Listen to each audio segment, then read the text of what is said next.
I guess Lindsay here with Storybook Family Farm. So today I want to talk about using homesteading as a means to save money. So there are some things that we've done that actually save us a lot of money on our grocery bill, and there's some things that we've done that really haven't saved us anything.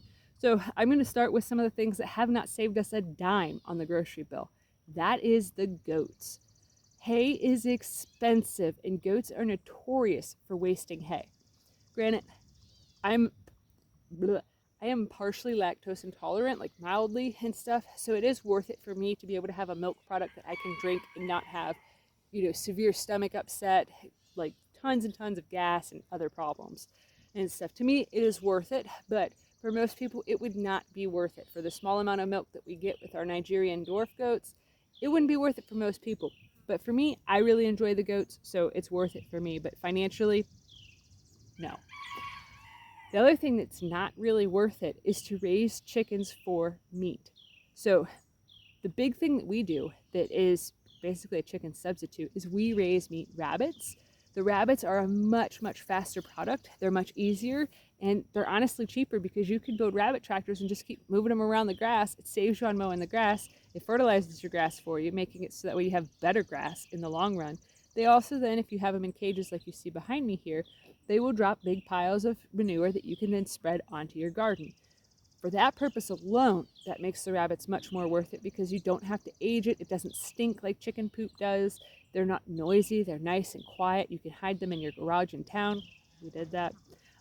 There's a lot of perks to it. And the rabbit meat, it tastes fantastic. It's just like chicken. It's like the white meat of chicken, except for it's actually smoother feeling. It has a nicer texture to it. So rabbits are a definite way to go if you're looking at trying to supply yourself with some of your own meat.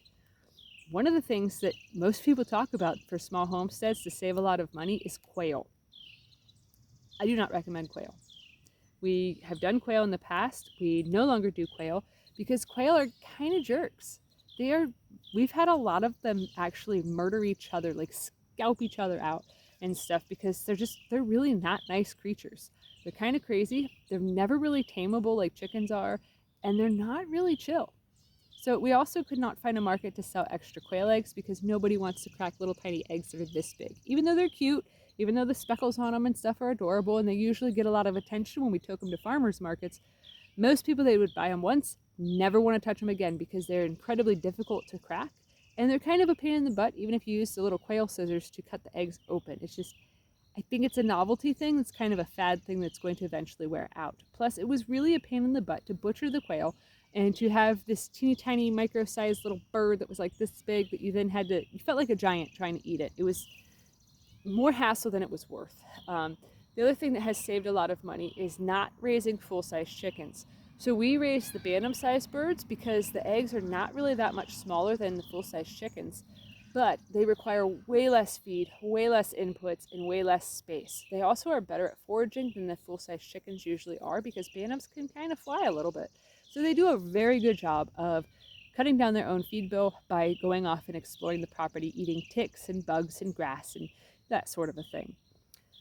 One of the things that has not saved us any money is raising ducks. Ducks are neat, ducks are cool, ducks are messy, ducks are gross. We do enjoy raising them for meat, but the eggs are just kind of like a cool little side hustle that we can, sometimes find buyers for. I don't particularly care for duck eggs. I much prefer the chicken eggs. So it doesn't make it really all that worth it for us to raise the ducks for eggs because Tracy and I both prefer the chicken eggs over duck eggs. However, we both really like duck meat, which if you're wondering what duck meat tastes like, it tastes kind of like lamb, or if you've ever had venison, like where somebody cooked it properly, it kind of tastes like deer meat a little bit. So we really like it as a red meat source. One of the biggest bang for your buck things that you could possibly get into on a homestead though is gardening. Gardening, it is such a huge like profit turner type of thing that it is honestly kind of mind-blowing. So for like a $2 pack of seeds, you can usually grow hundreds of pounds of food, which is just, it's insane. The amount of turnover is just, it's fantastic. So if you got yourself some rabbits for the manure that all of your garden's going to need and stuff, all the fertilizer and all that stuff, your rabbits will supply you in all of the fertilizer. All they ask in return is some good grass, a little bit of feed, and sometimes some hay. They're really chill, really quiet, really easy to take care of. They will basically take care of your garden for free.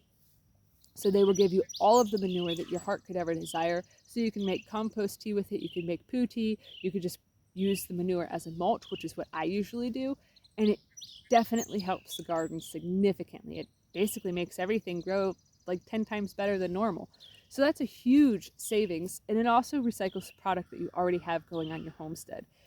So with gardening, you're able to basically take a couple pennies and turn them into a few dollars, and you're able to replicate that indefinitely, especially if you learn how to save seeds, which I'll do future videos on that as the season progresses, because I don't want to just tell you guys, I want to be able to show you guys how I save different types of seed. But gardening is one of those things that you could just keep going on and on and on and on and on with it and stuff, with saving the seeds from all of the things that you're growing. So then that way you don't have to buy seeds again. So then eventually it makes it so every single thing that you're growing is for free, which is kind of amazing. That's like hitting the lottery every single year, again and again and again. And as the years go on, you have more rabbit manure and stuff, the garden will just continuously get better and better and better. And then you can sell your excess produce, you can, donate it, you can do whatever you want with it and stuff. And that's the biggest bang for your buck right there, is definitely doing a garden. Granted, it can be considered like the most labor intensive thing, especially if you're one of them people, that's not me, that is very obsessive with having a weed free garden and a perfect looking garden and stuff. If you want it to be like an Instagram garden, it is going to be a lot of work, but it doesn't have to be pretty to produce a lot of food, because my garden always has weeds, always is chaotic, always is crazy looking, and it always just kind of looks like a mess, but it grows really well. So that's all that matters and stuff. You don't have to have something that looks pretty and pristine. You can have something that kind of looks like a jungle and stuff, and it's okay. So yeah, those are my biggest homesteading money saving tips that I have. I cannot really touch base on raising cows or pigs because we have very minimal experience of our own doing those sorts of a thing. I just know that for us, we stick to all of the smaller livestock simply because they're more easy to manage, they're quieter, they don't take up as much space. And when you only have 2 acres of land, you don't really want to have something that takes up a ton of room that only produces like 1 or 2 items. So definitely got to diversify and keep things interesting. So if you guys are enjoying this content, please give this video a thumbs up. Share it with your friends on social media. If you haven't already, please subscribe to help us grow.